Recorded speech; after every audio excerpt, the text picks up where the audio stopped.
Fala pessoal, sejam muito mais do que bem-vindos ao meu canal novamente. Meu nome é Pedro, como vocês bem já sabem, e aqui, nesse cantinho da internet, eu trago relatos sobrenaturais todos os dias para vocês. Pessoal, se você já curte esse tipo de conteúdo aqui na internet, deixa um like no início que fortalece demais, ajuda nós aí.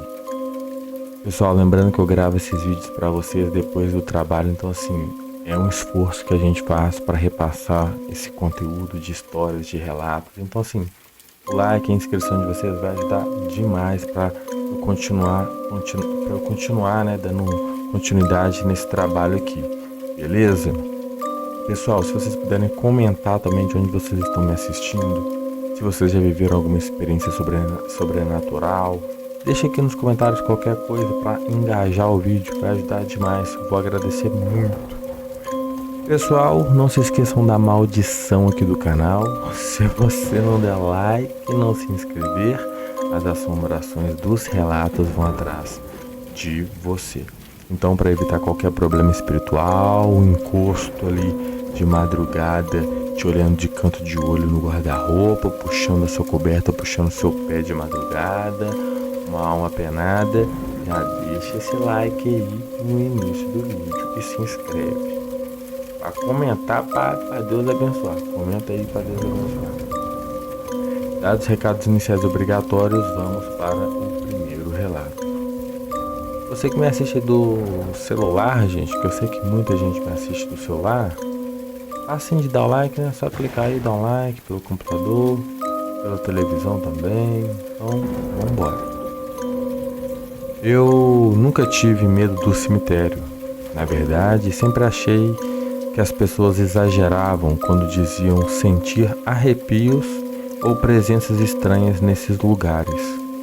Mas para mim, um cemitério era apenas um lugar de descanso para quem já havia partido. Cresci ouvindo histórias de fantasmas, almas penadas e vultos caminhando entre os túmulos, mas nunca acreditei em nenhuma delas. Se alguém tivesse me contado, antes daquela noite, que eu passaria anos acordando no meio da madrugada por causa do que vivi dentro de um cemitério, eu teria rido. Hoje não rio mais. E se existe um conselho que posso dar, é este: nunca entre em um cemitério fechado durante a madrugada, principalmente se alguém lá dentro começar a chamar pelo seu nome. Tudo aconteceu quando eu tinha uns 20 e poucos anos. Era véspera de finados e um grupo de amigos resolveu fazer uma daquelas aventuras idiotas que parecem brilhantes quando todo mundo está reunido. Éramos 7 pessoas. Havíamos passado a noite inteira em uma festa e já perto das 2 horas da manhã, alguém comentou que o antigo cemitério da cidade era conhecido por histórias estranhas. Diziam que existia um setor abandonado, onde ninguém era enterrado havia décadas, e que alguns vigias se recusavam a trabalhar depois da meia-noite, porque ouviam passos e vozes caminhando entre os túmulos. Claro que ninguém acreditou. O Rodrigo foi o primeiro a dizer que deveríamos entrar apenas para gravar vídeos e provar que tudo aquilo era uma invenção. Depois de alguns minutos de discussão, todos concordaram. Hoje percebo que aquele foi o pior erro coletivo que já cometemos.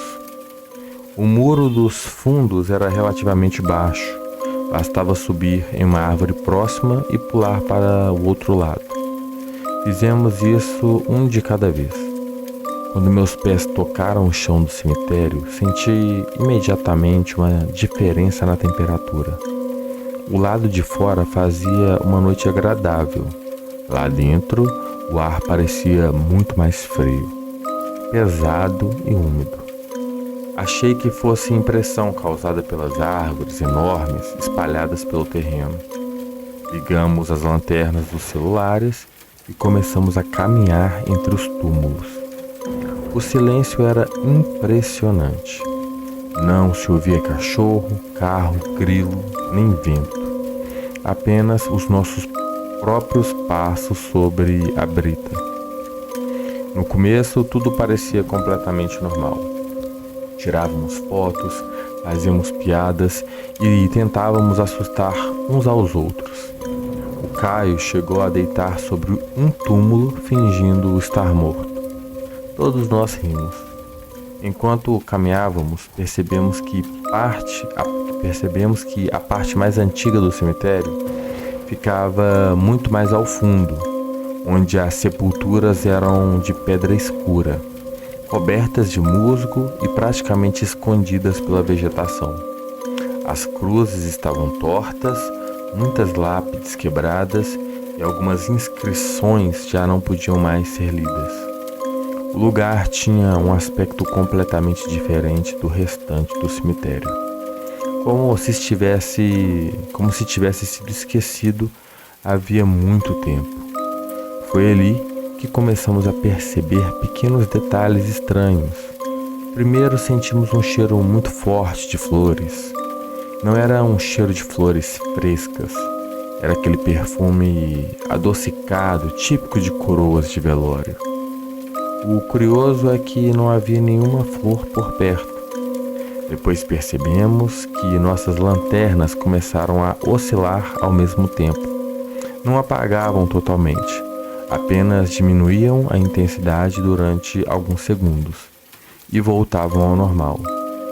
Rodrigo fez piada dizendo que provavelmente os fantasmas estavam economizando bateria.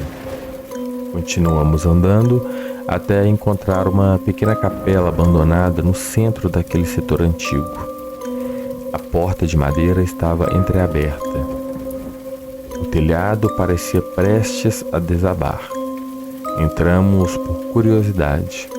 Lá dentro havia apenas alguns bancos antigos, um altar coberto de poeira e um crucifixo muito grande preso à parede.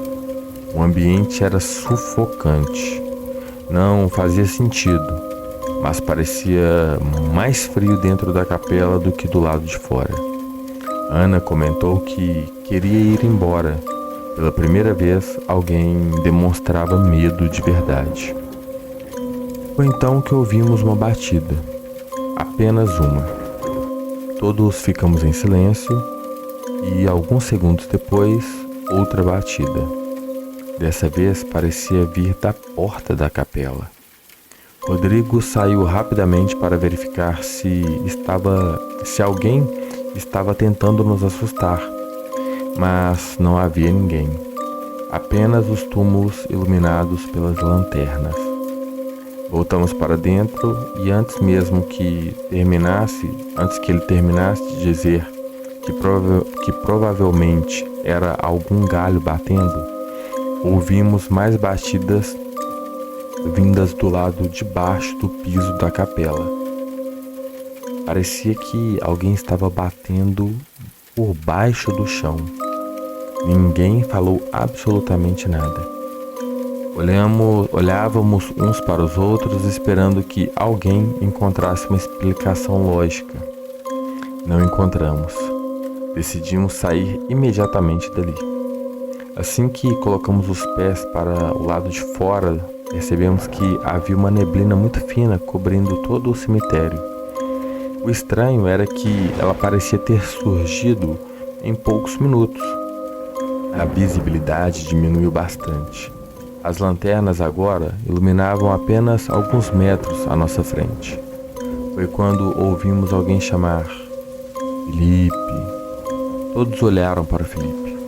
A voz havia pronunciado exatamente o nome dele, baixa e lenta, como se estivesse bem distante.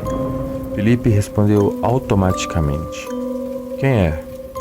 No mesmo instante, Eduardo gritou para ele ficar calado. A voz repetiu novamente: "Felipe." Agora parecia mais próxima. Começamos a caminhar rapidamente em direção ao muro por onde havíamos entrado.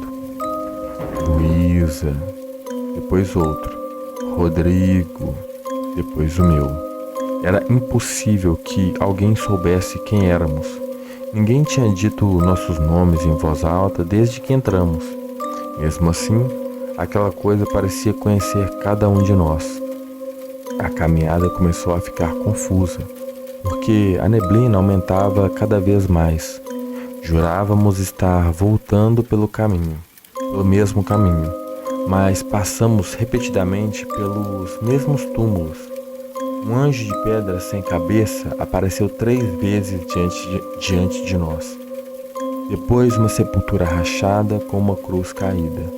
Depois novamente a mesma estátua. Estávamos andando em círculos. O desespero começou a tomar conta do grupo. Rodrigo abriu o mapa do celular para tentar localizar a saída. Sem sinal, sem GPS, sem internet. Nada. Foi então que escutamos passos. Não eram os nossos. Vinham atrás do grupo, lentos e regulares, como se alguém estivesse caminhando sobre a brita. Quando parávamos, os passos também paravam. Quando voltávamos a andar, eles recomeçavam. Olhamos várias vezes para trás e nunca havia ninguém. Ana começou a chorar. Luísa tremia tanto que mal conseguia segurar o celular. Ninguém fazia mais piadas. Ninguém dizia uma palavra. Só queríamos sair dali. Depois de alguns minutos, avistamos uma figura parada entre 2 mausoléus. Era muito alta, vestia algo comprido e escuro. Não conseguíamos distinguir o rosto. Rodrigo apontou a lanterna diretamente para a coisa. No instante em que a luz atingiu o corpo, a figura desapareceu. Não saiu andando, não correu. Simplesmente deixou de existir. Foi aí que Eduardo começou a rezar em voz alta. Enquanto ele rezava, ouvíamos várias vozes sussurrando ao mesmo tempo. Não entendíamos as palavras, mas pareciam dezenas de pessoas falando muito baixo, como se estivessem cercando completamente o nosso grupo. As lanternas apagaram, todas, ao mesmo tempo. Ficamos mergulhados na escuridão absoluta. Foram talvez 5 segundos, ou 50, não faço ideia. Quando as lanternas voltaram a funcionar, percebemos uma coisa que fez o meu sangue gelar. Não estávamos mais na parte antiga do cemitério. Estávamos diante de um enorme jazigo de família que nenhum de nós havia visto antes. A porta de ferro estava aberta. Lentamente, muito devagar, como se alguém estivesse empurrando. A porta de ferro estava aberta. Lentamente, muito devagar, como se alguém a estivesse empurrando por dentro. Ninguém teve coragem de olhar. Então ouvimos um barulho metálico. A porta começou a fechar sozinha. Não tinha vento e sem ninguém tocando. Ela bateu com tanta força que o som ecoou pelo cemitério inteiro. Na mesma hora, escutamos dezenas de corvos levantando o voo das árvores. O céu parecia ter explodido em asas. Entramos em pânico. Começamos a correr sem direção. Pulávamos túmulos, cruzes e pequenos muros. Enquanto corríamos, eu tinha a sensação de que havia várias pessoas correndo conosco. Não ao nosso lado, atrás, sempre atrás. Em determinado momento, olhei rapidamente para trás.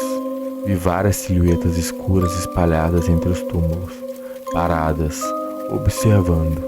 Não contei aquilo para ninguém na hora. Achei que fosse imaginação. Só que quando finalmente encontramos o muro e conseguimos sair do cemitério, o Rodrigo perguntou imediatamente: "Vocês também viram aquelas pessoas?" Ninguém respondeu. Bastou olhar para os rostos uns dos outros, todos tinham visto. Na manhã seguinte, resolvemos esquecer o assunto, mas uma coisa muito estranha aconteceu.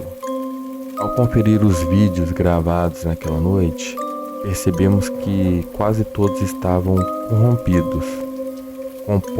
Os poucos que abriram mostravam apenas trechos escuros, exceto um. Era o vídeo de apenas 15 segundos. Começava normalmente mostrando os túmulos, depois a câmera virava lentamente para a direita e lá no fundo apareciam nós 7 caminhando.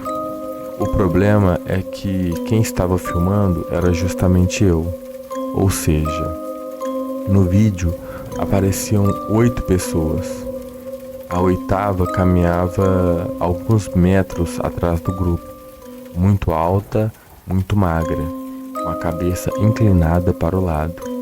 Nenhum de nós lembrava de alguém vestido daquela forma. Quando tentei ampliar a imagem, o vídeo travou. Depois, simplesmente desapareceu do celular. Nunca consegui recuperá-lo. Meses depois, encontrei por acaso um antigo coveiro daquele cemitério.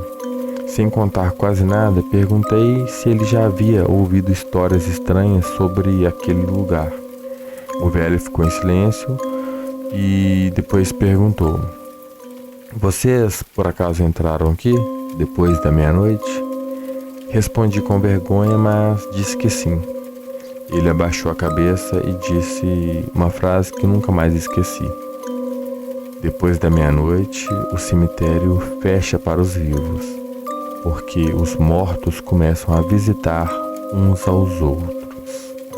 Até hoje, não sei se ele estava falando sério. Só sei que nenhum dos 7 voltou lá. E curiosamente, toda vez que chega a véspera de finados, exatamente por volta das 2 horas da manhã, meu celular recebe uma ligação de um número desconhecido. Já é a 3ª vez que isso acontece. Quando atendo, não há ninguém falando. Só escuto do outro lado da linha o som lento de passos caminhando sobre a brita, justamente a mesma brita do cemitério, seguido de 3 batidas secas, exatamente iguais às que ouvimos naquela capela naquela madrugada. É isso, pessoal. Não invadam cemitérios de forma alguma. Além de ser crime, você está invadindo terreno dos mortos, lugar de descanso sagrado dos mortos. Esse é o vídeo de hoje. Deixa um like, se inscreva e vamos para o próximo vídeo.